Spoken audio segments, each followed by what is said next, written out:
Women get real. Today, we are joined by Louise, who is going to tell us a little bit about her experience of labour during the COVID pandemic and how it was different to her labour for her other two kids. Hi, Louise. Hi, Do you want to tell us a bit about yourself? I'm Louise. I'm 29 years old. I am a wife and a mother to 3 kids, and I work part-time. So, you had your third child during the pandemic in July. How did this labour essentially differ till your previous two?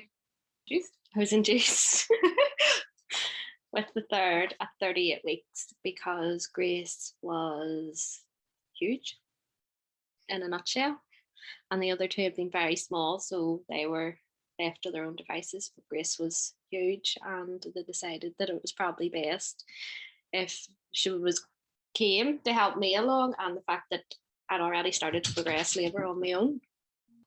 How many weeks were you whenever Grace was born then? 38 weeks. 38 weeks. So she was 2 weeks early. Yeah. Not too bad. Obviously this time we had COVID. So Chris, your husband, obviously wasn't able to be with you till what point? Chris wasn't allowed in until I was moved into the delivery room. Okay. How long was it? How long did you have to labour on your own before? From 10 o'clock till 4:30. Okay, so during that time, what was your support like? And were you able to sort of go about the hospital, or were you confined to a certain area? You were able to walk out, and Christopher come down anyway to hang about outside, basically, and wait.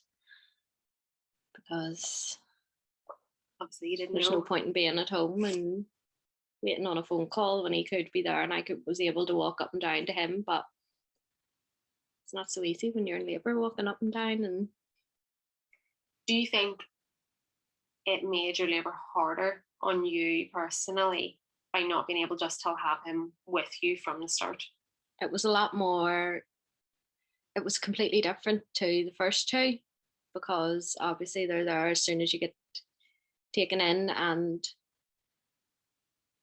but then you're in an induction ward when you're induced, and it's a bit lonely. Although the midwives are fantastic and they're always there when you need something, it's not the same as having somebody there talking to you constantly.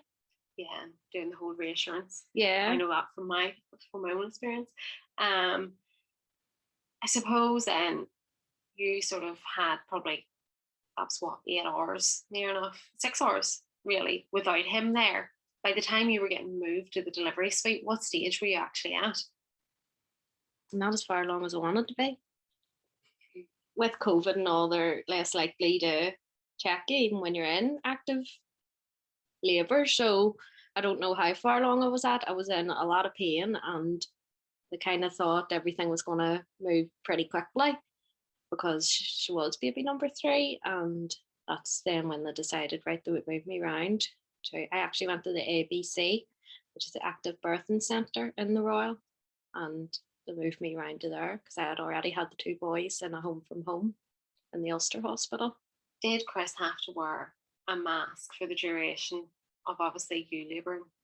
Chris actually didn't, because the rules had only just changed, and although we thought he was going to have to, he was never told, you need to put your mask on or anything like that there. They were very happy just to let him float about, but all the midwives were in full PPE.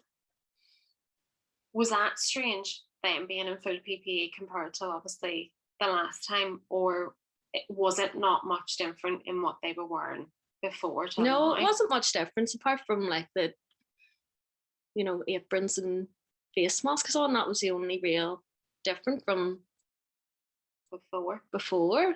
So is it that trying to put a face to the person that's speaking to you? Yeah. Was it harder not being able to sort of judge how things were going because you couldn't see their facial expressions a lot of the time? No, I was too high. I can't. I was just, the midwives were lovely, and there was plenty of eye contact and reassurance that way. Like, it's not like they were afraid to touch you or to hold your hand or to rub your back, or, you know, there was plenty of reassurance from them, and there was plenty of eye contact, which obviously makes you feel a bit better. Somebody's making eye contact with you. Yeah, 100%. I remember at the start, before obviously Ram was allowed in, that's what I was relying on, was them being like, yeah, no, everything's okay. You were like constantly wanting that reassurance. How long were you in labour then altogether? From established labour? Yeah. 14 hours. Okay, so that was a bit different than your previous two. Yeah. How long was Chris able to stay with you after you had labour? 2 hours.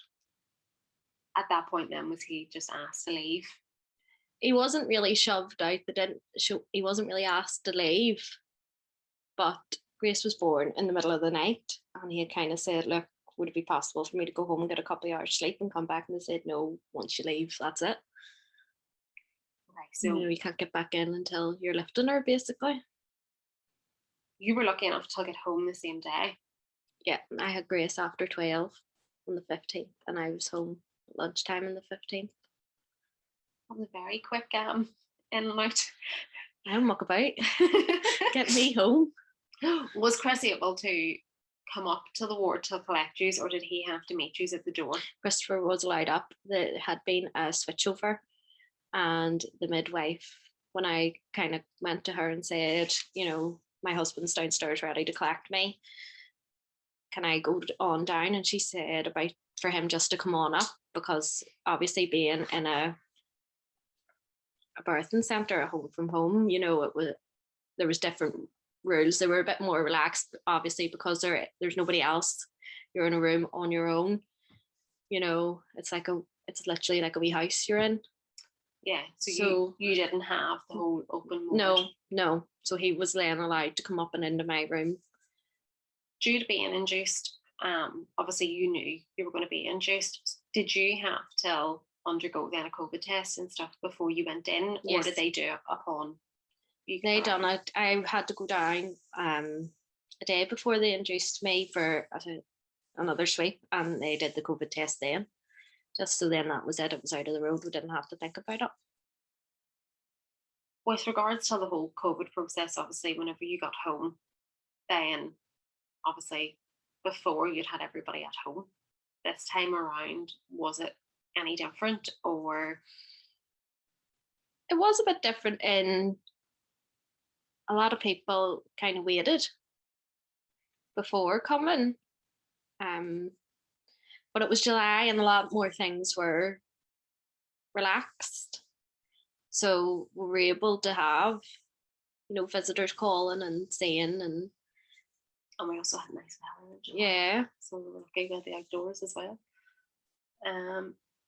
If you had any advice for somebody now, obviously going into labour during COVID and possibly being induced, what would you advise them? The midwives are great. The midwives are fantastic.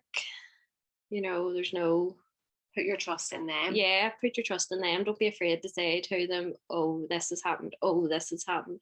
Oh, I feel this. Because if you don't tell them, they're not going to know, and they're not going to be able to support you.